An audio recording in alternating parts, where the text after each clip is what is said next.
चारों ओर की दुनिया हमें अक्सर यह एहसास दिलाती है कि लोग केवल अपने स्वार्थ के लिए साथ होते हैं। क्या सच में इस मतलबी दुनिया में कोई किसी का नहीं होता? यह सवाल हमें तब ज्यादा परेशान करता है जब हम किसी प्रियजन के व्यवहार से ठेस खाते हैं। इस कहानी में हम एक युवा व्यक्ति अनुराग की यात्रा का अनुसरण करेंगे, जो इस प्रश्न के उत्तर की खोज में निकलता है। उसकी यात्रा न केवल उसे दुनिया की सच्चाई से परिचित कराती है, बल्कि उसे अपने भीतर की ताकत और दूसरों के साथ जुड़ने के सही मायने भी सिखाती है। अनुराग एक होनहार और मेहनती युवक था, लेकिन उसे जीवन में बार बार असफलताओं का सामना करना पड़ता था। हर बार जब वह किसी मित्र या परिवार के सदस्य से मदद मांगता, तो या तो वे बहाने बना देते या उसे अनदेखा कर देते। वह सोचने लगा, क्या इस मतलबी दुनिया में कोई किसी का नहीं होता? एक दिन जब उसकी नौकरी छूट गई और उसके सबसे करीबी मित्र ने भी उसकी मदद करने से मना कर दिया, तो वह पूरी तरह टूट गया। हताशा और निराशा में डूबा अनुराग एकांत में रहने लगा। एक दिन जंगल की ओर भटकते हुए अनुराग की मुलाकात एक साधु से हुई। साधु का नाम स्वामी शांतानंद था। उनके चेहरे पर गहरा संतोष और आंखों में गहरी समझ थी। उन्होंने अनुराग से पूछा, वत्स, तुम इतने परेशान क्यों लगते हो? अनुराग ने कहा, स्वामी जी, इस मतलबी दुनिया में कोई किसी का नहीं होता। हर कोई केवल अपने फायदे के लिए ही साथ होता है। साधु मुस्कुराए और बोले, वत्स, अगर तुम सच जानना चाहते हो तो मेरे साथ कुछ समय बिताओ। मैं तुम्हें इस प्रश्न का उत्तर दूंगा। साधु ने अनुराग को एक नदी के किनारे ले जाकर कहा, इस नदी को देखो, ये सभी को पानी देती है। मनुष्य, पशु, पक्षी, बिना किसी भेदभाव के। क्या यह स्वार्थी है? अनुराग ने कहा, नहीं, यह तो सभी की प्यास बुझाती है। साधु बोले, ऐसे ही जीवन में भी लोग अपनी जरूरत के अनुसार व्यवहार करते हैं। यह मतलबीपन नहीं, बल्कि उनकी स्थिति का प्रतिबिंब है। अगर तुम इसे समझ लो तो तुम किसी के व्यवहार से आहत नहीं होगे। यह सुनकर अनुराग ने सोचा, शायद लोग मतलबी नहीं होते, बल्कि उनकी जरूरतें उन्हें ऐसा करने पर मजबूर करती हैं। साधु ने अनुराग को एक पहाड़ी पर चढ़ने का निर्देश दिया। पहाड़ी की चोटी पर पहुंचते पहुंचते अनुराग थक कर चूर हो गया। उसने शिकायत की, स्वामी जी, यह बहुत कठिन है। साधु बोले, वत्स, जीवन भी इस पहाड़ी की तरह है। अगर तुम दूसरों से उम्मीद लगाओगे कि वे तुम्हारी मदद करेंगे, तो तुम्हारी यात्रा और कठिन हो जाएगी। लेकिन अगर तुम अपनी ताकत पर भरोसा रखोगे, तो यह सफर आसान लगेगा। अनुराग को यह बात समझ में आने लगी। उसने महसूस किया कि उसकी तकलीफों का कारण दूसरों से उम्मीदें थीं। साधु ने अनुराग को एक गांव में भेजा, जहां लोग बहुत गरीब थे। अनुराग ने देखा कि गांव वाले खुद जरूरतमंद होने के बावजूद एक दूसरे की मदद कर रहे थे। उन्होंने अनुराग को भी भोजन और आश्रय दिया। अनुराग ने साधु से पूछा, स्वामी जी, ये लोग इतने गरीब होकर भी एक दूसरे की मदद कैसे कर रहे हैं? साधु बोले, वत्स, प्रेम और करुणा से बढ़ा कोई धर्म नहीं। जब तुम दूसरों के लिए कुछ करते हो, तो तुम खुद को मतलबी दुनिया से अलग कर लेते हो। प्रेम ही इस दुनिया की सबसे बड़ी ताकत है। साधु ने अनुराग को एक बीज दिया और कहा, इसे रोप दो और इसे बढ़ता हुआ देखो।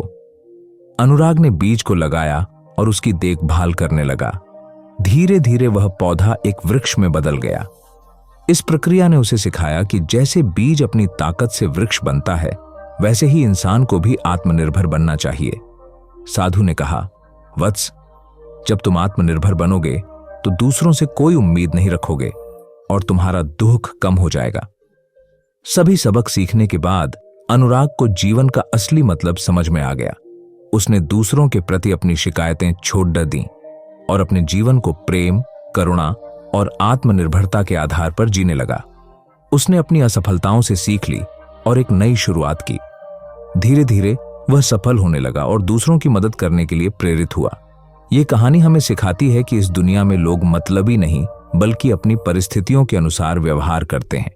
अगर हम अपनी अपेक्षाओं को छोड़ कर आत्मनिर्भर बने और प्रेम व करुणा के साथ जीवन जी, तो यह मतलबी दुनिया भी हमें खूबसूरत लगने लगेगी।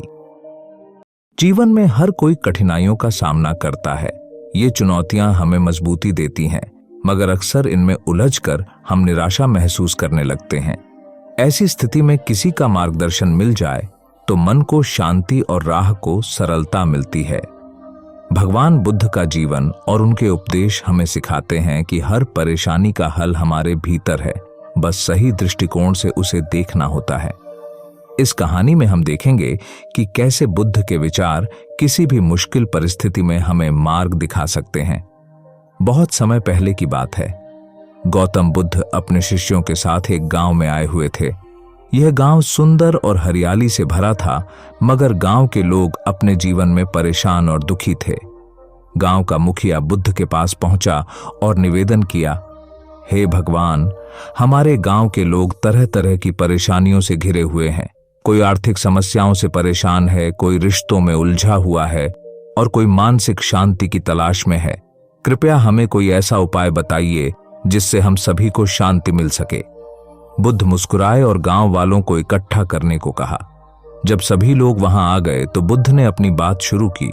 जीवन में परेशानियां तो हर किसी के हिस्से में आती हैं, लेकिन कठिनाइयों से घबराना नहीं चाहिए। हर परेशानी में एक राह होती है, एक सीख होती है। आज मैं आप सभी को एक कहानी सुनाऊंगा जो आपके दिल और दिमाग को शांति देगी। सभी ने ध्यान से सुनने की तैयारी की।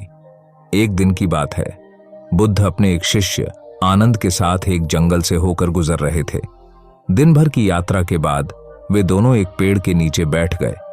अचानक बुद्ध ने आनंद से कहा, आनंद, मुझे प्यास लगी है। पास में कोई जलाशय हो तो जाकर पानी ले आओ। आनंद तुरंत निकट के जलाशय की ओर चल पड़ा।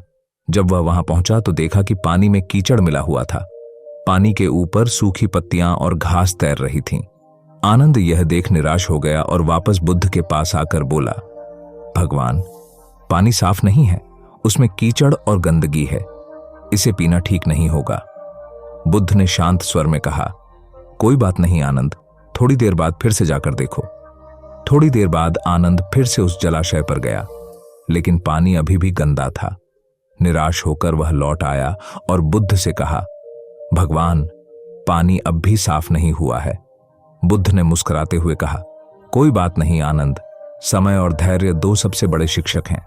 थोड़ी और प्रतीक्षा करो, फिर एक बार और देखना।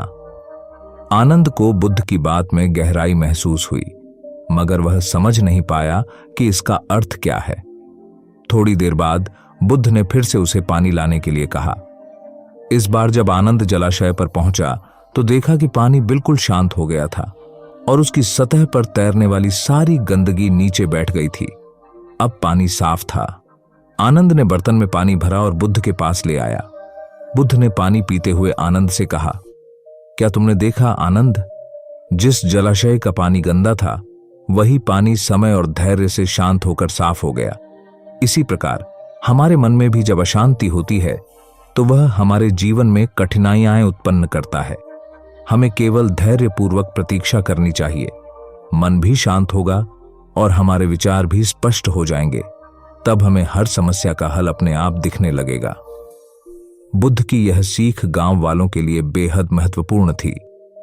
उन्होंने समझाया, जीवन में हर परेशानी को लेकर जल्दबाजी में कोई निर्णय लेना उचित नहीं है। कभी कभी हमें बस धैर्य और समय के साथ चलने की आवश्यकता होती है। जैसे जलाशय का कीचड़ नीचे बैठ गया और पानी साफ हो गया, वैसे ही हमारे जीवन की परेशानियां भी धीरे धीरे दूर होती जाती हैं। बस हमें उनके ऊपर शांत और स्थिर रहना होता है। गांव के लोग बुद्ध की बातों को सुनकर हैरान थे। एक युवक ने पूछा, भगवान, लेकिन कई बार हम इतनी निराशा में घिर जाते हैं कि धैर्य रखना कठिन हो जाता है। तब क्या करें? बुद्ध ने कहा, ऐसे समय में हमें अपने मन को उस जलाशय की तरह देखना चाहिए। यदि हम परेशान हैं तो हमें एक शांत स्थान पर जाकर कुछ समय बैठना चाहिए। अपने विचारों को आने दो और उन्हें धीरे धीरे जाने दो। किसी भी समस्या का हल तभी मिलेगा जब हमारा मन शांत और स्थिर होगा। बुद्ध की बातों से गांव के लोग प्रोत्साहित हुए और उन्हें एक नई दृष्टि मिली। अब वे अपनी समस्याओं को एक नए दृष्टिकोण से देखने लगे। कोई भी परेशानी आए, वे घबराने के बजाय धैर्य और शांति से उसका हल खोजने लगे। बुद्ध के इस उपदेश के बाद गांव का माहौल बदल गया। लोग अब छोटी छोटी बातों पर झगड़ने की बजाय समझदारी से हर समस्या का सामना करने लगे। बुद्ध का यह छोटा सा मार्गदर्शन उनके जीवन में बड़ा बदलाव लाया। बुद्ध ने अंत में कहा, याद रखो, हर परेशानी में एक राह होती है।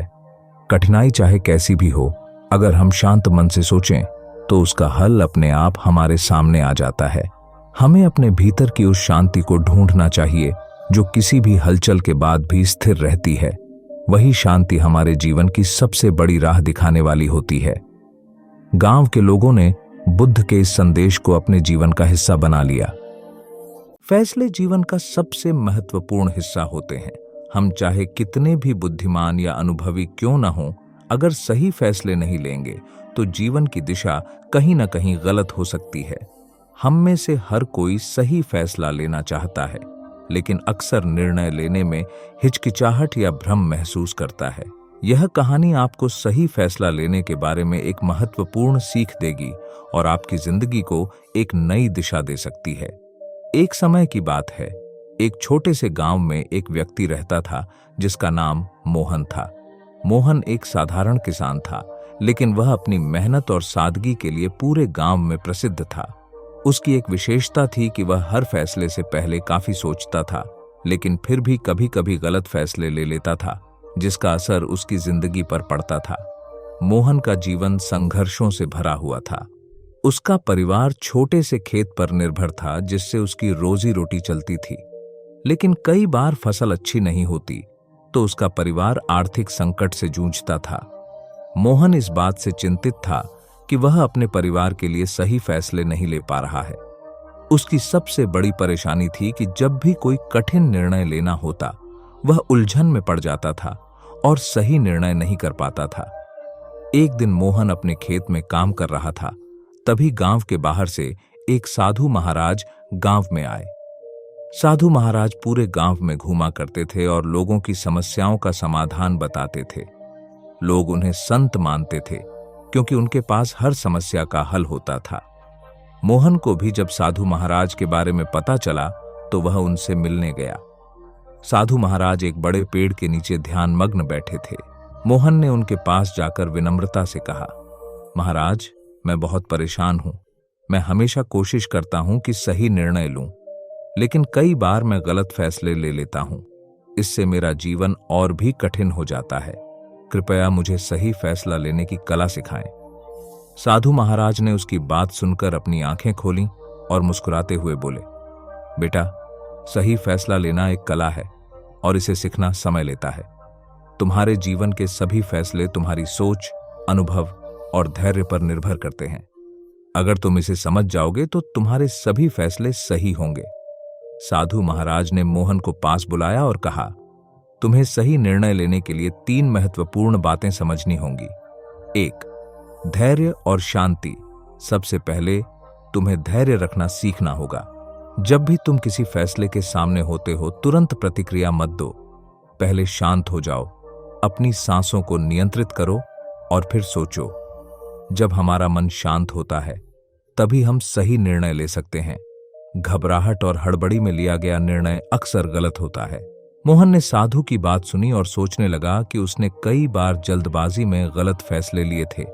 वह समझ गया कि जल्दबाजी में किए गए फैसले कभी भी स्थायी नहीं होते और उन्हें बदलना कठिन होता है। 2, परिस्थितियों को समझो। साधु महाराज ने आगे कहा, दूसरी बात, हमेशा परिस्थिति का सही मूल्यांकन करो। जो सामने दिखता है वो हमेशा सच्चाई नहीं होती। गहराई में जाकर सोचो कि क्या यह निर्णय वास्तव में तुम्हारे लिए सही है। कई बार हम दूसरों के दबाव में आकर गलत निर्णय लेते हैं। इसलिए जो भी फैसला लो, वो अपने दिल और दिमाग दोनों से लो। साधु महाराज ने एक उदाहरण दिया। मान लो कि तुम्हें 2 रास्तों में से एक चुनना है।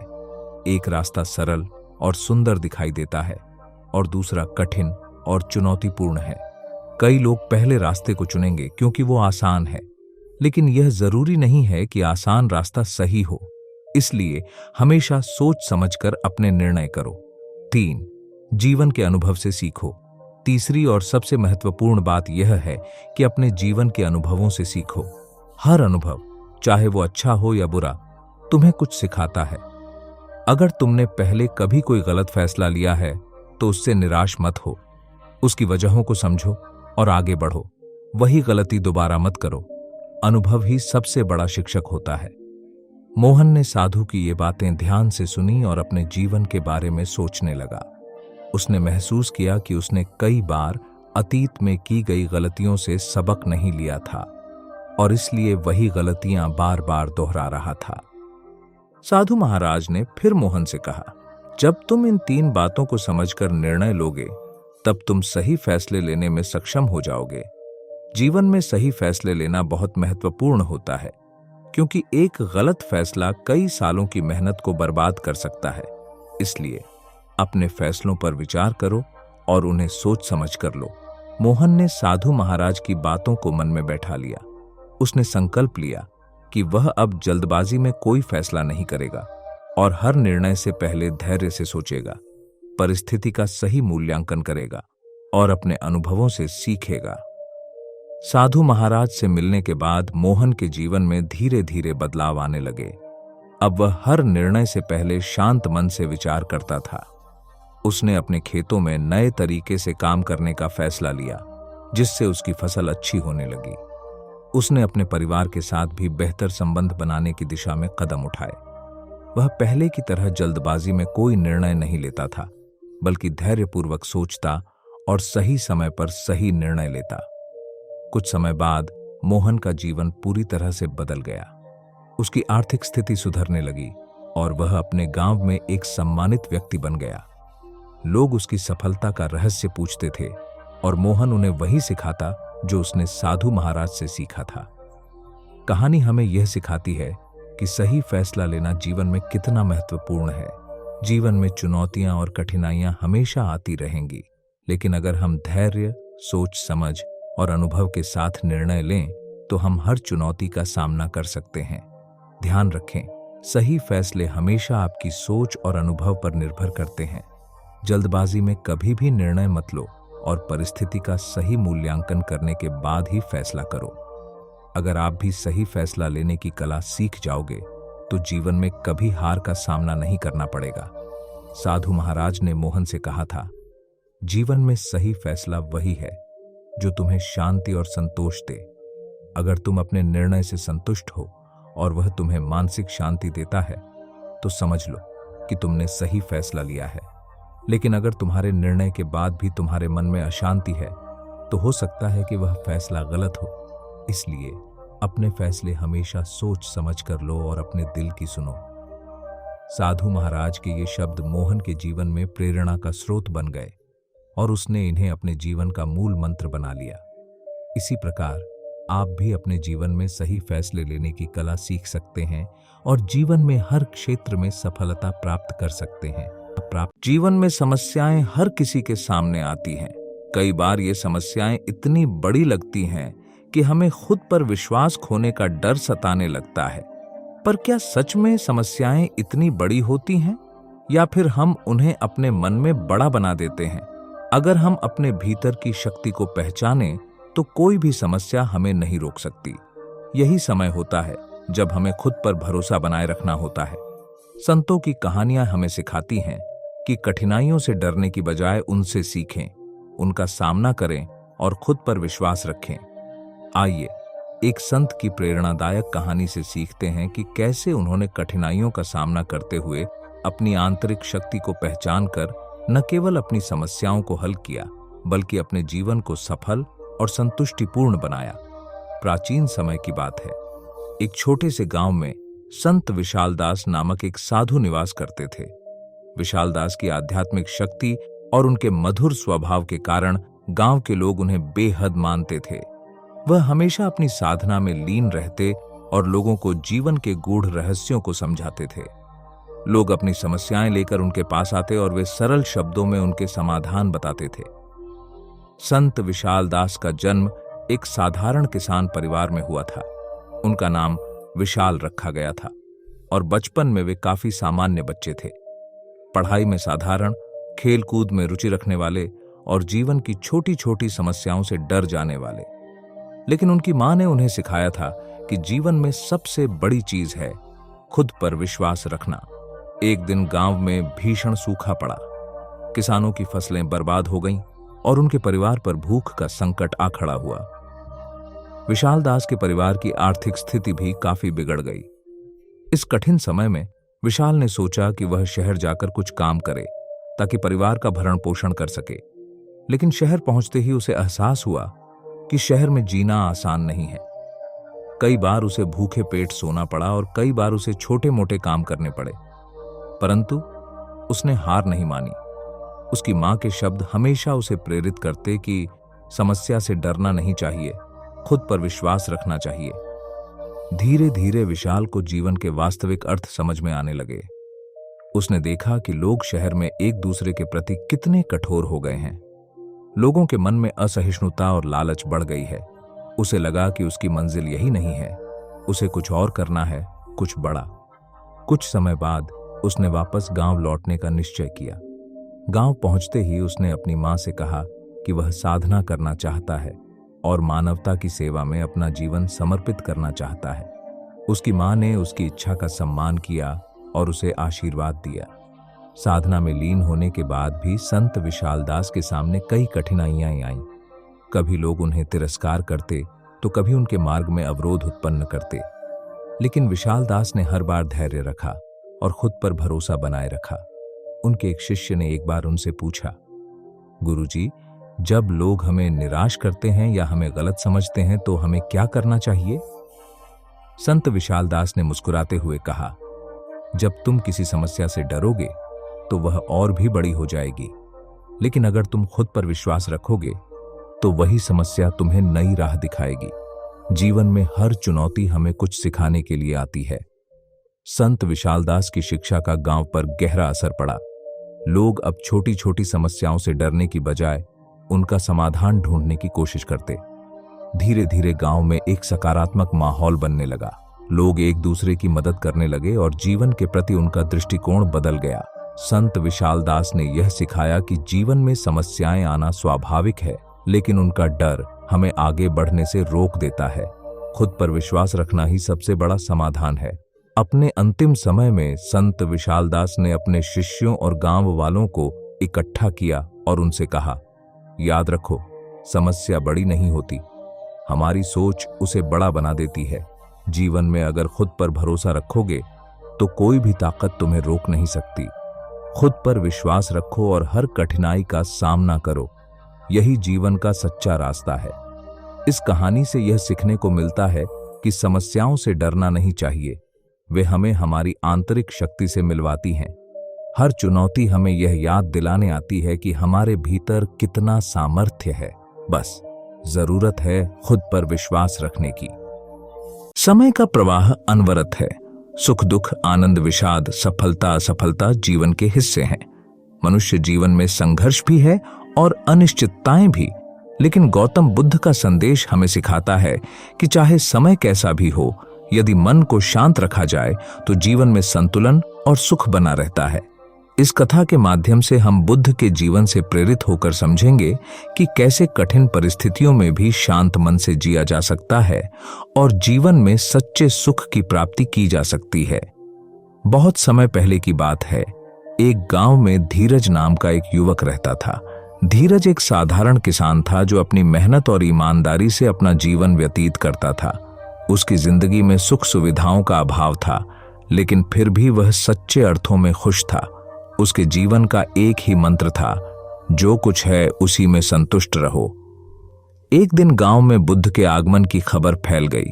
गांव के लोग उत्साहित थे और सभी ने निर्णय लिया कि वे बुद्ध के उपदेश सुनने जाएंगे। धीरज को भी यह समाचार मिला और उसने सोचा कि उसे भी बुद्ध के दर्शन करने चाहिए। शायद उसे जीवन के कुछ नए पाठ मिलें जो उसे और भी स्थिरता व शांति प्रदान कर सकें। बुद्ध का प्रवचन आरंभ हुआ। उन्होंने सबसे पहले लोगों से कहा, जीवन में कोई भी चीज स्थायी नहीं है। समय हमेशा बदलता रहता है। कभी सुख के दिन आते हैं तो कभी दुख के, परंतु जो व्यक्ति इस सत्य को समझकर अपने मन को शांत रखना सीख जाता है, वही सच्ची शांति और स्थिरता प्राप्त कर सकता है। धीरज ने यह सुना और बहुत प्रभावित हुआ।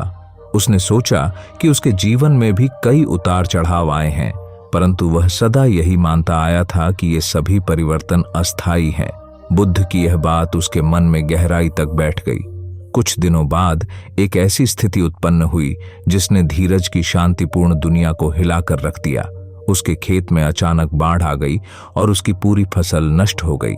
धीरज को बड़ा आघात लगा, लेकिन उसने बुद्ध के शब्दों को स्मरण किया, समय कैसा भी हो, शांत रहना सीखो। धीरज ने अपने आप से कहा, यह समय भी बदल जाएगा, यह दुख भी अस्थायी है। उसने कठिन परिस्थिति में भी हिम्मत नहीं हारी और अगले मौसम की तैयारी करने लगा।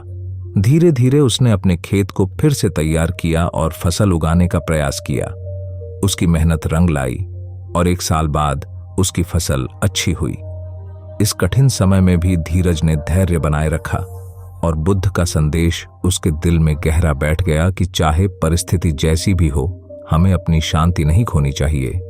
समय के साथ धीरज ने महसूस किया कि वह पहले से अधिक स्थिर और शांत हो गया है।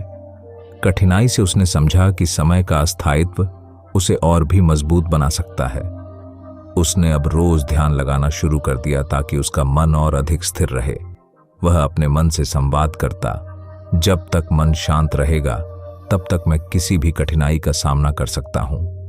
समय चाहे कितना भी कठिन हो, मुझे अपना संतुलन नहीं खोना है। कुछ वर्ष बीतने के बाद एक बार फिर बुद्ध का उसी गांव में आगमन हुआ। इस बार धीरज उनके पास गया और कहा, हे तथागत, आपके उपदेश ने मेरे जीवन को नया अर्थ दिया है। मैंने सीखा है कि चाहे समय कैसा भी हो, मन को शांत रखना ही सबसे बड़ी साधना है। बुद्ध मुस्कुराए और बोले, धीरज, तुमने सही समझा। समय के प्रवाह में सब कुछ बदलता है, लेकिन जो व्यक्ति शांत मन से इन बदलावों को देखता है, वही वास्तविक सुख और शांति प्राप्त करता है। जीवन की सच्चाई को समझने का यही मार्ग है। धीरज अब जीवन के अनुभवों से समृद्ध हो चुका था। उसने देखा कि लोगों के जीवन में भी समस्याएं आती हैं, दुख आते हैं, परंतु जो लोग धैर्य और शांति बनाए रखते हैं, वे ही सच्चे अर्थों में जीवन का आनंद उठा पाते हैं। गांव के लोग अब धीरज को एक संतुलित, समझदार व्यक्ति के रूप में देखने लगे। वे उसे अपनी समस्याओं के समाधान के लिए पूछने आने लगे। धीरज ने उन्हें भी यही शिक्षा दी कि चाहे परिस्थितियां कितनी ही कठिन क्यों न हों, अगर हम मन की शांति बनाए रखते हैं तो हम हर चुनौती का सामना कर सकते हैं। समय बदलता रहा। धीरज ने देखा कि कई बार अच्छे दिन आए तो कई बार कठिनाइयां भी आईं, परंतु अब वह जानता था कि यह सब अस्थायी है। उसने यह समझ लिया था कि जीवन में कुछ भी स्थायी नहीं है और यही समझ उसे भीतर से मजबूत बनाए हुए थी। बुद्ध के उपदेशों का पालन करते हुए उसने इस बात को अपना जीवन मंत्र बना लिया कि समय कैसा भी हो, शांत रहना सीखो। यही जीवन की सबसे बड़ी साधना है जो हमें सच्ची शांति की ओर ले जाती है। बहुत समय पहले की बात है। हिमालय के घने जंगलों के बीच एक साधु रहा करते थे। उनका नाम स्वामी महादेव था। स्वामी महादेव अपनी योग साधना और गहन ध्यान के लिए पूरे क्षेत्र में प्रसिद्ध थे। वह हमेशा शांत और धीरज भरे स्वर में बोलते और उनके चेहरे पर एक अद्वितीय शांति की झलक होती थी। लोग दूर दूर से उनके दर्शन करने और अपने जीवन की समस्याओं का समाधान पाने के लिए आते थे। स्वामी महादेव का जीवन एक साधारण झोंपड़ी में बीतता था, जो कच्ची मिट्टी और बांस से बनी हुई थी। उनके पास कोई सांसारिक वस्त्र या धन नहीं था, केवल एक लंगोट और एक कमंडल। उनका जीवन तपस्या और ध्यान में बीतता था, परंतु वह एक बात बार बार कहा करते थे, जीवन में समय कैसा भी हो, चाहे अच्छा हो या बुरा, 2 बातें हमेशा याद रखना। स्वामी महादेव के शिष्य और भक्त हमेशा उनसे ये जानने की उत्सुकता रखते थे कि वे कौन सी 2 बातें हैं जो किसी भी स्थिति में याद रखनी चाहिए। परंतु स्वामी महादेव कभी सीधा उत्तर नहीं देते थे। वह कहते, समय आने पर तुम्हें सब कुछ समझ में आ जाएगा। एक दिन गांव के एक युवा लड़के का नाम निखिल था। वह स्वामी महादेव के आश्रम आया। वह बहुत ही परेशान और उदास था। उसकी आंखों में निराशा और दर्द साफ झलक रहा था। निखिल का परिवार आर्थिक तंगी और कई समस्याओं से गुजर रहा था। उसके पिता का व्यापार ठप हो गया था और परिवार पर कर्ज का बोझ बढ़ गया था। निखिल बहुत मेहनती और ईमानदार युवक था, परंतु जितनी भी कोशिशें करता, सभी व्यर्थ हो जाती। निखिल ने स्वामी महादेव के चरणों में बैठकर अपनी सारी व्यथा सुनाई और कहा, गुरुदेव, मैंने हर संभव कोशिश की है। मैं दिन रात परिश्रम करता हूं, परंतु जीवन में केवल असफलता और कष्ट ही मिलते हैं। क्या मेरा समय इतना बुरा है कि अब कुछ भी अच्छा नहीं हो सकता? स्वामी महादेव ने मुस्कुराते हुए उसकी ओर देखा और बोले, समय का चक्र कभी एक जैसा नहीं रहता, यह हमेशा बदलता है। लेकिन जब समय बुरा हो तो दो बातें हमेशा याद रखो। निखिल ने ध्यान से उनके शब्दों को सुना और उत्सुकता से पूछा, गुरुदेव, कौन सी दो बातें? स्वामी महादेव ने धीरे से उत्तर दिया, पहली बात, समय हमेशा बदलता है, और दूसरी बात, हर रात के बाद सुबह होती है। निखिल ने स्वामी महादेव की बातों को सुना, परंतु उसे लगा कि ये बातें उसके जीवन की समस्याओं का समाधान कैसे करेंगी। उसने मन ही मन सोचा, समय तो बदलता है, परंतु मेरे जीवन में क्यों नहीं? मैं इतने कष्टों से गुजर रहा हूं, परंतु कोई प्रकाश की किरण नहीं दिख रही। स्वामी महादेव ने निखिल के चेहरे पर उलझन देखी और कहा, निखिल, जब बुरा समय आता है तो लोग अक्सर अपनी आस्था खो बैठते हैं। वे सोचते हैं कि अब कुछ अच्छा नहीं हो सकता, लेकिन याद रखो, समय एक नदी की धारा की तरह होता है। वह हमेशा बहता रहता है। जैसे जल कभी स्थिर नहीं होता, वैसे ही जीवन भी कभी एक स्थिति में नहीं रहता। जो आज कष्ट है वह कल सुख में बदल सकता है। स्वामी महादेव ने फिर से कहा, हर रात कितनी भी अंधेरी हो, सुबह का सूरज उसे उज्जवल कर देता है। यही जीवन का नियम है। समय का परिवर्तन सुनिश्चित है। निखिल ने स्वामी महादेव के चरणों में सिर झुका दिया और उनके आशीर्वाद के साथ वापस अपने गांव लौट आया। उसने स्वामी महादेव की बातों को अपने मन में गहराई से बैठा लिया और सोचा कि वह विश्वास के साथ अपने जीवन की कठिनाइयों का सामना करेगा। निखिल ने अपने जीवन में कड़ी मेहनत जारी रखी। उसके परिवार की आर्थिक स्थिति अब भी खराब थी। वह दिन रात मेहनत करता, लेकिन कोई विशेष सुधार नहीं हो रहा था। कर्ज का बोझ बढ़ता जा रहा था और व्यापार में नुकसान ही हो रहा था। परंतु इस बार निखिल ने अपना धैर्य नहीं खोया। उसने अपने मन में स्वामी महादेव की बातों को बार बार दोहराया। समय हमेशा बदलता है, हर रात के बाद सुबह होती है। निखिल ने सोचा कि अगर वह ईमानदारी और मेहनत से काम करता रहेगा तो एक दिन उसे सफलता अवश्य मिलेगी। उसने अपने परिवार को भी समझाया कि हमें धैर्य रखना चाहिए। समय बदलेगा और हमारे जीवन में सुख समृद्धि आएगी। कुछ समय बाद एक दिन निखिल के गांव में एक व्यापारी आया जो नए व्यापारिक संबंधों की तलाश में था। उसने निखिल के बारे में सुना और उसकी मेहनत की प्रशंसा की। व्यापारी ने निखिल के साथ एक साझेदारी करने का प्रस्ताव रखा। निखिल ने बिना किसी संकोच के इस प्रस्ताव को स्वीकार कर लिया। उस साझेदारी के बाद निखिल का व्यापार धीरे धीरे बढ़ने लगा। मेहनत और ईमानदारी का फल मिलने लगा। परिवार की आर्थिक स्थिति सुधरने लगी और जो कर्ज का बोझ था वह भी धीरे धीरे कम हो गया। अब निखिल के जीवन में सुख और शांति का समय था। उसने कठिनाइयों का सामना धैर्य और विश्वास से किया था और अब वह सफलता की ओर अग्रसर था। कुछ समय बाद निखिल अपने बदले हुए जीवन के साथ स्वामी महादेव के पास पुनः आया।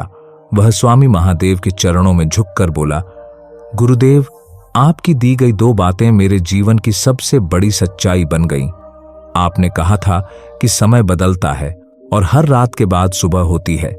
मैंने धैर्य और विश्वास रखा और आज मैं अपनी समस्याओं से बाहर आ गया हूं। आपने मेरी दृष्टि को बदल दिया। स्वामी महादेव मुस्कुराए और बोले, निखिल, यह सत्य केवल तुम्हारे लिए नहीं है, यह जीवन का नियम है। समय कभी एक जगह ठहरता नहीं है। जब बुरा समय आता है तो हमें विश्वास रखना चाहिए कि वह बदलेगा, और जब अच्छा समय हो तब भी हमें विनम्र और सतर्क रहना चाहिए, क्योंकि समय का चक्र निरंतर घूमता है। उन्होंने निखिल को समझाया कि जीवन में चाहे कोई भी स्थिति हो, हमें इन दो बातों को कभी नहीं भूलना चाहिए। स्वामी महादेव की ये शिक्षाएं निखिल के जीवन का आधार बन गई। उसने अपने व्यापार में बड़ी सफलता हासिल की, परंतु कभी अभिमान नहीं किया। वह जानता था कि समय स्थिर नहीं रहता। उसने जीवन की हर परिस्थिति में धैर्य और विश्वास बनाए रखा। गांव के लोग निखिल की सफलता और उसकी विनम्रता से बहुत प्रभावित हुए। लोग उससे प्रेरणा लेने लगे और उसकी कहानी सुनकर जीवन की सच्चाइयों को समझने लगे। निखिल ने भी अपने जीवन के अनुभवों से दूसरों को प्रेरित करना शुरू कर दिया।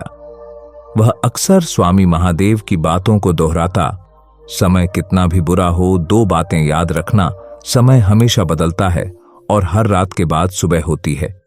जीवन में कठिनाइयां आना स्वाभाविक है, परंतु धैर्य, विश्वास और सही दृष्टिकोण के साथ हर समस्या का समाधान संभव है। स्वामी महादेव की यह शिक्षा हमें सिखाती है कि बुरा समय हमेशा के लिए नहीं रहता। हमें धैर्य और विश्वास के साथ उस समय का सामना करना चाहिए और यह जानना चाहिए कि अच्छा समय भी आने वाला है। जीवन में चाहे कितनी भी समस्याएं हों, अगर हम इस सत्य को स्वीकार कर लें कि समय बदलता है और हर अंधेरे के बाद रोशनी आती है, तो हम किसी भी कठिनाई का सामना आसानी से कर सकते हैं। समय कितना भी बुरा हो, ये 2 बातें हमेशा याद रखना, समय हमेशा बदलता है और हर रात के बाद सुबह होती है। यही जीवन का सबसे बड़ा सत्य है, जिसे समझकर हम जीवन के हर संघर्ष में विजय पा सकते हैं। प्राचीन समय की बात है। एक बहुत ही संपन्न और शक्तिशाली राज्य था, जो अपनी समृद्धि, वैभव और विशाल सेना के लिए प्रसिद्ध था। इस राज्य का राजा वीर प्रताप था।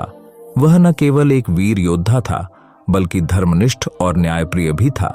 परंतु उसके हृदय में एक प्रश्न सदैव घूमता रहता था, इस संसार में सबसे बड़ा धर्म क्या है? राजा ने अपने राज्य में कई विद्वानों, संतों, साधुओं और धार्मिक व्यक्तियों से यह प्रश्न पूछा, परंतु कोई भी उसे ऐसा उत्तर नहीं दे सका जो उसके मन को शांति दे सके। कुछ लोग कहते, सत्य ही सबसे बड़ा धर्म है, तो कुछ कहते, करुणा ही सबसे बड़ा धर्म है। किसी ने कहा, ईश्वर की पूजा ही सबसे बड़ा धर्म है। राजा ने इन सभी उत्तरों को सुना, परंतु उसके मन की जिज्ञासा शांत न हुई। एक दिन राज्य के एक वृद्ध मंत्री ने राजा से कहा, महाराज, हमारे राज्य से दूर एक महान साधु रहते हैं। वे सत्य और धर्म के परम ज्ञाता हैं। उन्हें महात्मा साधु परमेश्वर कहा जाता है। वे एक साधारण कुटिया में रहते हैं और संसार की मोह माया से दूर रहते हैं। यदि आप सच में अपने प्रश्न का उत्तर पाना चाहते हैं, तो उनके पास जाकर अपनी जिज्ञासा शांति कीजिए। राजा ने तुरंत निर्णय लिया कि वह स्वयं साधु परमेश्वर से मिलने जाएगा। उसने अपने मंत्री से कहा, मैं साधारण वेशभूषा में जाऊंगा ताकि साधु मुझे पहचान न सकें और मैं एक सामान्य व्यक्ति के रूप में उनसे मिल सकूं। अगले दिन राजा ने एक साधारण वस्त्र धारण किया, सिर पर केवल एक साफ कपड़ा बांधा और बिना किसी सैनिक या सेवक के साधु परमेश्वर की कुटिया की ओर चल पड़ा। उसकी यात्रा कठिन थी। मार्ग में ऊंचे नीचे पहाड़, घने जंगल और तेज धारा वाली नदियां आईं, परंतु राजा का संकल्प अडिग था। उसे किसी भी हाल में साधु परमेश्वर से मिलना था। लगभग 2 दिन की कठिन यात्रा के बाद राजा आखिरकार उस स्थान पर पहुंचा जहां साधु परमेश्वर रहते थे। वहां एक शांत वातावरण था। चारों ओर पेड़, पक्षियों की चहचहाहट और हवा में शांति का अनुभव हो रहा था। साधु की कुटिया एक पहाड़ी के शीर्ष पर थी और उनके चारों ओर केवल प्रकृति ही थी। राजा ने कुटिया के बाहर जाकर देखा कि साधु परमेश्वर वहां एक पेड़ के नीचे ध्यान में बैठे हुए थे। उनका मुखमंडल तेजस्वी और शांत था। राजा ने आदरपूर्वक उनका अभिवादन किया और कुछ दूरी पर बैठ गया। साधु ने आंखें खोलीं और राजा की ओर देखा। साधु ने मुस्कुराते हुए कहा, आओ वत्स, तुम कौन हो और यहां किस उद्देश्य से आए हो? राजा ने विनम्रता से उत्तर दिया, महाराज, मैं एक साधारण व्यक्ति हूं। मेरे मन में एक प्रश्न है जिसका उत्तर पाने मैं आपके पास आया हूं। साधु ने राजा की आंखों में देखा और बोले, तुम्हारे मुख पर शाही तेज है। तुम साधारण व्यक्ति नहीं लगते। तुम कौन हो यह मैं जानता हूं, परंतु तुम्हारे प्रश्न का उत्तर देने से पहले मैं तुम्हारी परीक्षा लेना चाहता हूं। राजा चौंक गया, परंतु उसने विनम्रता से कहा, आप जो भी परीक्षा लेना चाहें मैं उसके लिए तैयार हूं। साधु ने कहा, अच्छा तो सुनो, पास ही एक गांव है जहां लोग बहुत गरीब हैं। उन्हें रोज खाने के लिए संघर्ष करना पड़ता है। मैं चाहता हूं कि तुम अगले 7 दिन उस गांव में रहो, उन लोगों की सेवा करो और उनकी समस्याओं का समाधान निकालने की कोशिश करो। अगर तुम यह कर सको तो मैं तुम्हें तुम्हारे प्रश्न का उत्तर दूंगा। राजा ने साधु की बात मान ली और गांव की ओर चल दिया। जब राजा गांव पहुंचा तो उसने देखा कि वहां के लोग सचमुच बहुत गरीब थे। उनके पास न तो पर्याप्त भोजन था, न ही कपड़े और न ही रहने के लिए सुरक्षित घर। राजा को यह देखकर बहुत दुख हुआ। उसने गांव के बुजुर्गों से बात की और उनकी समस्याओं को समझा। राजा ने गांव के लोगों की मदद करने के लिए तुरंत कार्य शुरू किया। उसने अपने कुछ पैसे गांव के विकास के लिए लगाए। उसने खेतों में काम किया, लोगों को अपनी खेती में सुधार करने की सलाह दी और उनके बच्चों को शिक्षा दिलाने के लिए एक छोटा स्कूल भी बनवाया। उसने ग्रामीणों को सिखाया कि वे आपस में मिलजुल कर कैसे एक दूसरे की मदद कर सकते हैं। गांव के लोग राजा से बहुत प्रभावित हुए। उन्होंने उसे अपने जीवन का हिस्सा मान लिया। राजा ने अगले 7 दिन गांव में बिताए और उन्हें एक नई दिशा दी। अब गांव के लोग अधिक खुश और संतुष्ट थे। 7 दिन बाद राजा वापस साधु परमेश्वर के पास गया और उनके चरणों में बैठ गया। साधु ने मुस्कुराते हुए पूछा, वत्स, तुमने गांव में क्या अनुभव किया?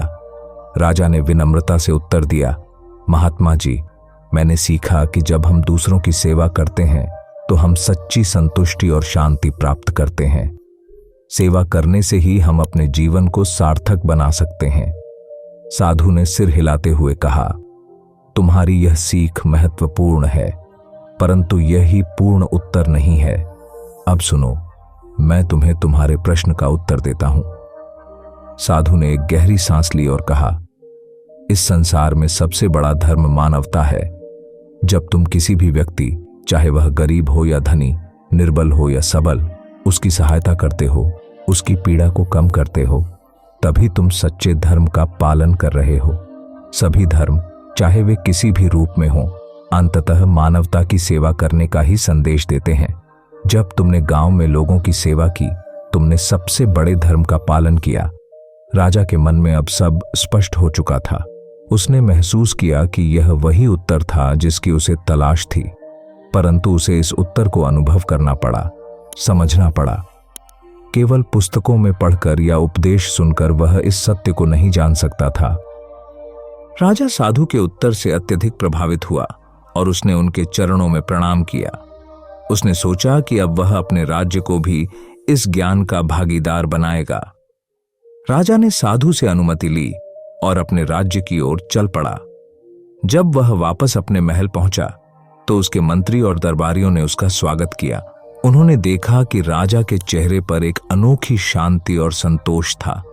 यह वही वीर प्रताप था, परंतु अब वह केवल एक वीर राजा नहीं था, बल्कि एक सच्चा धर्मपरायण व्यक्ति भी था। राजा ने अपने राज्य में बड़े पैमाने पर सुधार करने का निर्णय लिया। उसने जनता के लिए शिक्षा, स्वास्थ्य और भोजन की व्यवस्था को बेहतर बनाने के लिए नए कानून बनाए। उसने गरीबों के लिए आश्रय स्थल बनवाए और हर व्यक्ति की समस्याओं का व्यक्तिगत रूप से समाधान करना शुरू किया। राजा ने यह घोषणा की कि अब से राज्य का सबसे बड़ा धर्म मानवता होगा और जो भी व्यक्ति किसी दूसरे व्यक्ति की मदद करेगा उसे राजा की ओर से सम्मानित किया जाएगा। राज्य में यह संदेश तेजी से फैल गया कि सबसे बड़ा धर्म मानवता है। लोग अब एक दूसरे की मदद करने लगे। कोई भी व्यक्ति भूखा नहीं सोता था, कोई भी व्यक्ति शिक्षा से वंचित नहीं रहता था और हर व्यक्ति अपने पड़ोसी का ध्यान रखता था। राज्य अब और भी समृद्ध हो गया, परंतु अब उसकी पहचान उसकी संपत्ति से नहीं, बल्कि उसकी मानवता से थी। समय बीता और राजा वीर प्रताप वृद्ध हो गया। एक दिन उसने अपने दरबार में सबको बुलाया और कहा, अब मेरा समय समाप्त हो रहा है, परंतु मैं एक आखिरी आदेश देना चाहता हूं। जब मैं इस संसार से जाऊं तो मेरे लिए किसी बड़े स्मारक या महल का निर्माण न किया जाए। मेरी इच्छा है कि मेरे नाम पर एक सेवा संस्थान खोला जाए, जहां गरीबों, असहायों और पीड़ितों की मदद की जाए। यही मेरे जीवन का सबसे बड़ा उद्देश्य था और यही सबसे बड़ा धर्म है। राजा की यह इच्छा सुनकर सभी दरबारी भाव विभोर हो गए। राजा वीर प्रताप ने अपने जीवन के अंतिम दिनों में भी मानवता की सेवा का संदेश दिया और अंततः इस संसार से विदा हो गया। राजा वीर प्रताप की इस कहानी से हमें यह शिक्षा मिलती है कि सच्चा धर्म केवल पूजा, अनुष्ठान या धार्मिक क्रियाकलापों में नहीं है। सच्चा धर्म है मानवता की सेवा करना, दूसरों की पीड़ा को कम करना और समाज में प्रेम, करुणा और एकता को बढ़ावा देना। राजा वीर प्रताप ने अपने जीवन के माध्यम से इस महान सत्य को अनुभव किया और अपने राज्य में इसे फैलाया। जब हम अपने आसपास के लोगों की मदद करते हैं, उन्हें खुशियां प्रदान करते हैं, तभी हम सच्चे अर्थों में धर्म का पालन करते हैं। यही संदेश हमें साधु परमेश्वर ने दिया और यही सबसे बड़ा धर्म है। किसी समय की बात है, एक गांव में एक साधु रहते थे। उनका नाम था स्वामी अज्ञानानंद। वे अपने जीवन में अत्यधिक संतुष्ट और स्थिर थे। उनके चेहरे पर हमेशा शांति की मुस्कान रहती थी, जो दूर से ही उनके भीतर की अपार शांति और ज्ञान को प्रकट करती थी। गांव के लोग उनके पास अक्सर अपनी समस्याओं का हल जानने आते और स्वामी जी उन्हें अपने साधारण लेकिन गहरे शब्दों में मार्गदर्शन करते थे। स्वामी अज्ञानानंद का जीवन बहुत सरल था। वे किसी भी प्रकार की भौतिक वस्त्राओं से दूर थे। एक छोटी सी कुटिया में रहते थे, जिसमें बस जरूरत की कुछ ही वस्तुएं थीं। एक साधारण चटाई, कुछ बर्तन और एक पुरानी पुस्तकों की पोटली। वे दिन भर ध्यान और साधना में लीन रहते थे। स्वामी जी को यह एहसास था कि मनुष्य की सभी समस्याओं का मूल कारण उसकी अपनी मानसिक स्थिति और बाहरी दुनिया पर उसकी निर्भरता है।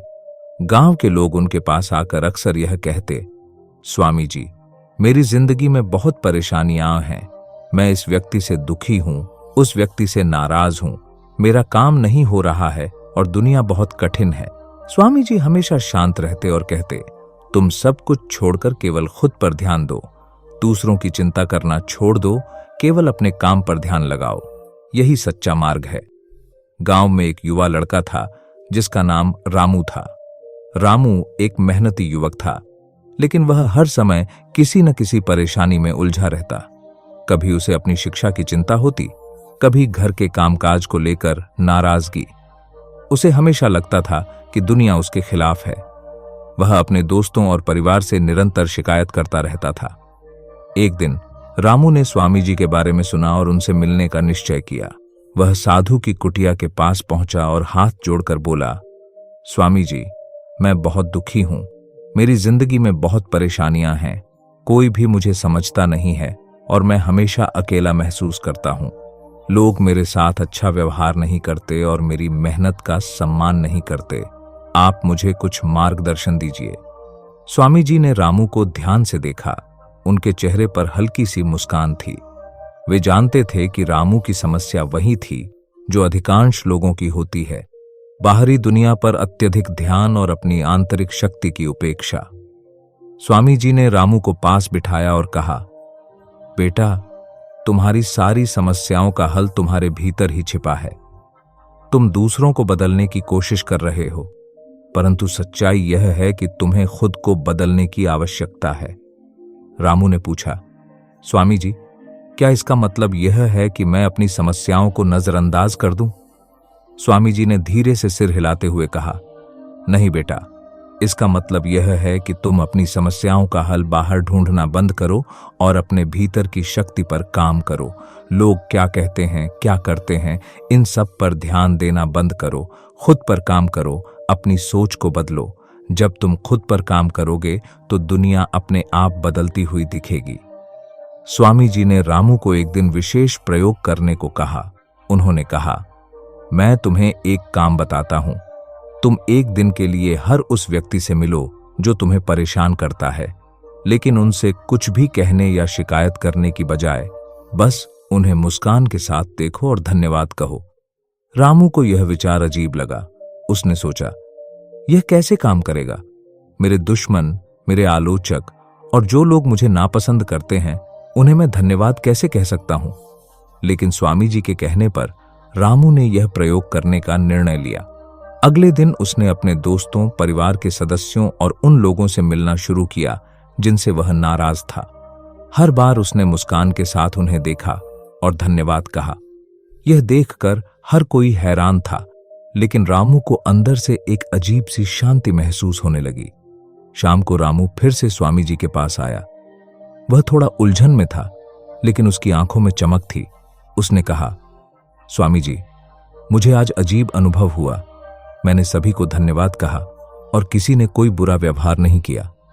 वे सभी हैरान थे और कुछ तो मेरे साथ अच्छा व्यवहार करने लगे, लेकिन फिर भी मैं पूरी तरह समझ नहीं पाया कि आपने मुझे यह करने को क्यों कहा। स्वामी जी ने मुस्कुराते हुए कहा, बेटा, तुमने आज जो किया वह तुम्हारी सोच और दृष्टिकोण का परिवर्तन था। तुमने दूसरों से नाराजगी और उम्मीदें छोड़ दी। तुमने खुद पर ध्यान केंद्रित किया और अपने दृष्टिकोण को बदला। जब तुम अपनी सोच को बदलते हो तब तुम दुनिया को नए नजरिए से देखना शुरू करते हो। लेकिन स्वामी जी, रामू ने कहा, दुनिया हमेशा तो बदलती नहीं ना। स्वामी जी ने गहरी सांस लेते हुए कहा, बिल्कुल सही, दुनिया नहीं बदलती, लेकिन तुम बदल जाते हो। जब तुम दूसरों पर ध्यान देना बंद कर देते हो और खुद पर काम करते हो, तब तुम्हें वही दिखता है जो तुम्हारे भीतर होता है। बाहरी घटनाओं और लोगों की प्रतिक्रिया तुम्हारी आंतरिक स्थिति का प्रतिबिंब होती है। रामू अब धीरे धीरे स्वामी जी की शिक्षा को समझने लगा था।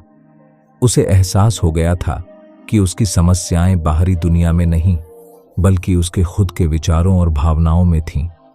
उसने स्वामी जी से पूछा, स्वामी जी, अगर मैं अपनी जिंदगी में सब कुछ छोड़कर केवल खुद पर काम करता हूं, तो क्या मेरी समस्याएं खत्म हो जाएंगी? स्वामी जी ने उत्तर दिया, तुम्हारी समस्याएं समाप्त नहीं होंगी बेटा, लेकिन तुम्हारा दृष्टिकोण बदल जाएगा। समस्याएं जीवन का हिस्सा है, लेकिन जब तुम अपने भीतर की शक्ति पर काम करते हो, तब वे समस्याएं तुम्हें उतनी बड़ी नहीं लगती। जब तुम खुद पर काम करते हो, तब तुम्हारी आत्मा मजबूत होती है और तब तुम किसी भी समस्या का सामना शांत और स्थिर मन से कर सकते हो। तुम अपने भीतर के सत्य को जानने लगते हो और बाहरी दुनिया की बातों और घटनाओं का तुम्हारे मन पर उतना प्रभाव नहीं पड़ता। रामू ने स्वामी जी की बातों को गहराई से समझा। उसने अब दूसरों से शिकायत करना छोड़ दिया और अपनी ऊर्जा को खुद पर काम करने में लगाने का निश्चय किया। उसने सुबह सुबह ध्यान करना शुरू किया और अपनी सोच को सकारात्मक बनाने की कोशिश की। धीरे धीरे उसने महसूस किया कि जो चीजें उसे पहले बहुत परेशान करती थीं, वे अब उसे उतनी महत्वपूर्ण नहीं लग रही थीं। उसके दोस्त, परिवार और यहाँ तक कि वे लोग भी जो उसे नापसंद करते थे, अब उसे बदले हुए नजर आ रहे थे। पर वास्तव में बदला तो केवल रामू का दृष्टिकोण था। अब उसे यह समझ में आ चुका था कि जब वह दूसरों से ध्यान हटाकर खुद पर ध्यान देने लगा, तो उसकी जिंदगी में शांति और संतोष आने लगा। स्वामी अज्ञानानंद की शिक्षा सरल लेकिन गहन थी। सबको भूलो, खुद पर काम करो का अर्थ यह नहीं है कि हम दूसरों की परवाह न करें या समाज से अलग हो जाए। इसका मतलब है कि हम अपनी आंतरिक शक्ति और मानसिकता पर ध्यान दें, बजाय इसके कि हम अपनी सारी ऊर्जा बाहरी दुनिया की घटनाओं और लोगों की प्रतिक्रियाओं पर खर्च करें। जीवन में समस्याएं, कठिनाइयां और चुनौतियां हमेशा रहेंगी, लेकिन जब हम खुद पर काम करते हैं, अपनी सोच को सकारात्मक बनाते हैं और अपनी आत्मा की शक्ति को पहचानते हैं, तब दुनिया की सभी चुनौतियां हमें छोटी लगने लगती हैं। दुनिया को बदलने की कोशिश करने की बजाय हमें खुद को बदलने की जरूरत होती है। स्वामी अज्ञानानंद की शिक्षा से रामू की जिंदगी बदल गई। वह अब बाहरी दुनिया के साथ संघर्ष करने की बजाय अपनी आंतरिक दुनिया को शांति और संतुलन में लाने पर ध्यान देने लगा। इस कहानी का संदेश स्पष्ट है। जब तक हम बाहरी दुनिया पर ध्यान देते रहेंगे, हम परेशान रहेंगे, लेकिन जब हम खुद पर काम करने लगते हैं, तब हम अपनी जिंदगी में शांति, संतोष और स्थिरता पा सकते हैं। सबको भूलो, खुद पर काम करो और देखो कैसे तुम्हारी दुनिया बदल जाती है। इस साधु की कहानी हम सबके लिए एक गहरी प्रेरणा है। इस जीवन में सफलता की ओर बढ़ने के लिए कई बार हमें अपने मन और दिमाग से ऐसी बातें निकालनी पड़ती हैं जो हमारी प्रगति में रुकावट पैदा करती हैं। अक्सर हम यह समझ नहीं पाते कि हमारी सोच और दृष्टिकोण का कितना गहरा असर हमारे जीवन पर पड़ता है। जो व्यक्ति नकारात्मकता, असफलता का डर और दूसरों के सामने खुद को साबित करने की चिंता को दिमाग से निकालकर सिर्फ अपने लक्ष्य पर ध्यान केंद्रित करता है, वही सच्ची सफलता की ओर बढ़ता है।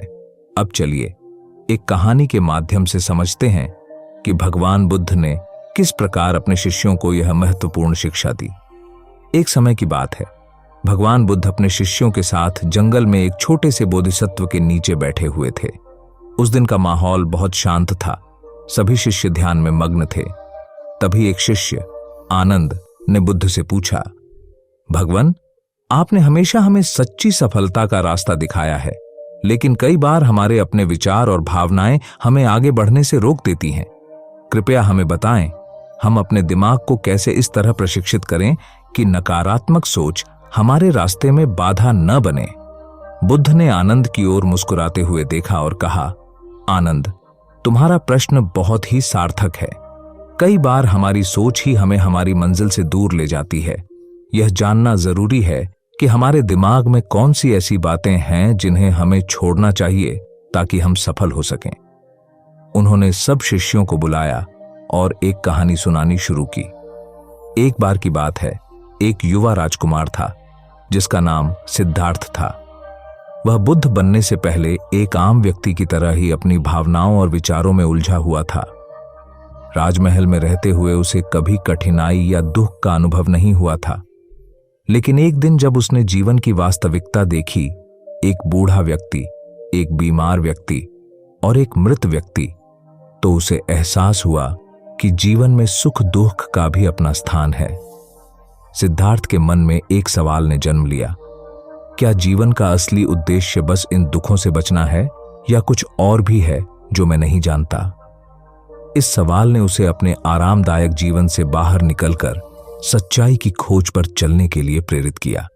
सिद्धार्थ जब अपने घर परिवार और राजमहल को छोड़कर जंगल में आ गए तो उन्होंने कई कठिनाइयों का सामना किया।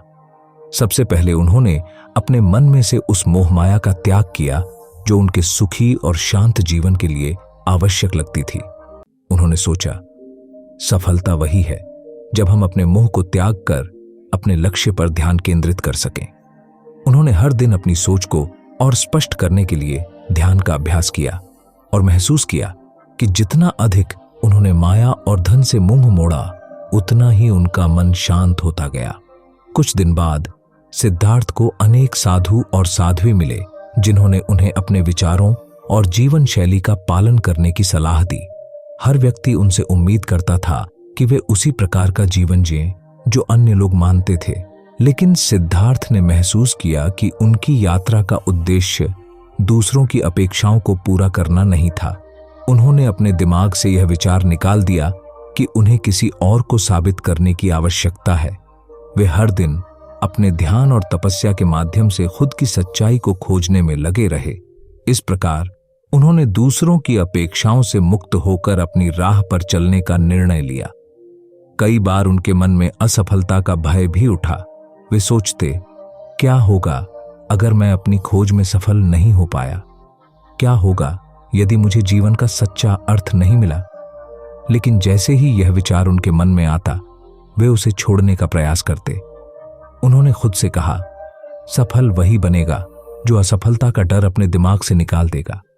हर प्रयास में कुछ नया सीखने को मिलता है और हर कठिनाई में अनुभव छुपा होता है। असफलता कोई अंतिम पड़ाव नहीं, बल्कि एक अनुभव है। इसी भावना के साथ उन्होंने अपने भीतर के डर को दूर किया और जीवन के हर क्षण को एक नई दृष्टि से देखना शुरू किया। हर असफलता उनके लिए एक नए रास्ते का संकेत बन गई और धीरे धीरे उनके भीतर वह साहस और आत्मविश्वास जागा जो उन्हें सफलता की ओर ले जाने वाला था। सिद्धार्थ ने महसूस किया कि अक्सर इंसान खुद की तुलना दूसरों से करता है और यही तुलना उन्हें असंतुष्टि की ओर ले जाती है। एक बार वे एक घने जंगल से गुजर रहे थे जहां उन्होंने एक सुंदर पेड़ और पास में एक छोटा सा पौधा देखा। उस बड़े पेड़ के नीचे खड़े होकर उन्होंने सोचा, यदि यह पौधा इस पेड़ से खुद की तुलना करता तो इसे कभी संतुष्टि नहीं मिल पाती। यह छोटा पौधा अपनी विशेषता में अद्वितीय है। इसे बड़ा बनने की जरूरत नहीं, इसे बस अपने प्राकृतिक गुणों का विकास करना है। यह सोच उनके जीवन के लिए एक मार्गदर्शन बन गई। उन्होंने समझ लिया कि हर व्यक्ति अपनी यात्रा में अलग है और तुलना करके खुद को नीचा दिखाने का कोई अर्थ नहीं। सिद्धार्थ ने यह भी महसूस किया कि अक्सर हम भविष्य के बारे में सोच सोचकर अपना वर्तमान खराब कर लेते हैं। एक दिन जब वे नदी के किनारे ध्यान में बैठे थे तो उन्होंने महसूस किया कि जैसे यह नदी बह रही है, वैसे ही जीवन का हर क्षण भी बह रहा है। उन्होंने सोचा, जब हम भविष्य की चिंता करते हैं तो हम इस बहते हुए जीवन को पकड़ नहीं सकते। हम उस क्षण की सुंदरता को खो देते हैं जो हमारे सामने है। इसलिए सिद्धार्थ ने यह विचार अपने मन से निकाल दिया कि उन्हें भविष्य के बारे में अत्यधिक सोचना चाहिए। उन्होंने निर्णय लिया कि वे हर क्षण को पूरी तरह से जिएंगे और उसे अनुभव करेंगे। भगवान बुद्ध ने शिष्यों को यह कहानी सुनाई और कहा, यदि तुम सभी सफल होना चाहते हो तो इन बातों को अपने दिमाग से निकाल दो। मोह, दूसरों की अपेक्षाएं, असफलता का डर, तुलना और भविष्य की चिंता, इन चीजों को छोड़कर जब तुम अपने लक्ष्य पर ध्यान केंद्रित करोगे तभी तुम सच्ची सफलता की ओर बढ़ सकोगे। उन्होंने अंत में एक सुंदर वाक्य कहा, सफल वही बनेगा जो अपनी सोच को शांत और सरल बनाए रखे। जब हमारा मन नकारात्मकता से मुक्त होता है तब हम सच्ची खुशी और सफलता का अनुभव कर सकते हैं। सभी शिष्य बुद्ध के इन वचनों से प्रेरित हुए और उन्होंने संकल्प लिया कि वे अपने मन को इन बातों से मुक्त रखकर जीवन की सच्चाई की ओर बढ़ेंगे। बुद्ध की इस कहानी से हमें यह सीख मिलती है कि जीवन में सफलता के लिए न केवल प्रयास महत्वपूर्ण है, बल्कि अपनी सोच को सकारात्मक बनाए रखना और मन को अनावश्यक विचारों से मुक्त करना भी उतना ही महत्वपूर्ण है।